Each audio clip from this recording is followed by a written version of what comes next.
Hello, I'm Landon, and this month, Piqua City Schools celebrates Native American history.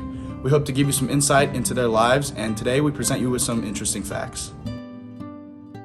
In 1916, Red Fox James, a member of the Blackfeet Nation, rode horseback from state to state to get endorsements from 24 state governments to establish a day to honor American Indians. This resulted in the very first American Indian Day. It was held in New York and took place on the second Saturday in May 1916. Dr. Arthur C. Parker, a Seneca Indian, who was the director of the Museum of Arts and Science in Rochester, New York, persuaded the Boy Scouts of America to set aside a day for the first Americans in 1915. Native American Heritage Month first evolved from American Indian Week, which President Reagan proclaimed on the week of November 23 to 30th, 1986. In 1990, President George H.W. Bush approved a joint resolution designating November 1990 as National American Indian Heritage Month. It was later changed to Native American Heritage Month under President Barack Obama.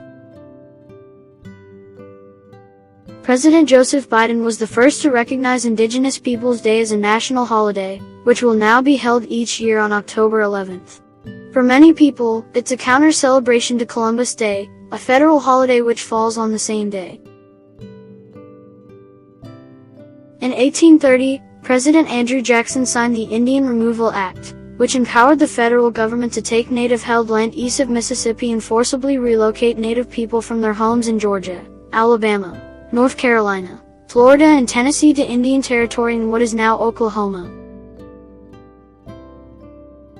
The Trail of Tears was part of a series of forced displacements of approximately 60,000 Native Americans between 1830 and 1850.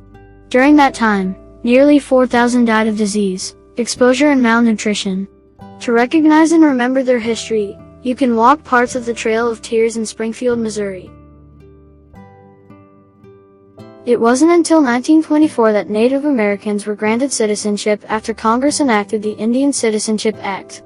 While Native Americans were also given the right to vote in 1924, it took another 40 years for all 50 states to allow them voting rights.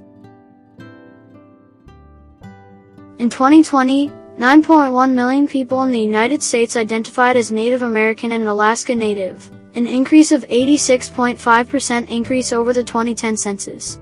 They now account for 2.9% of the population.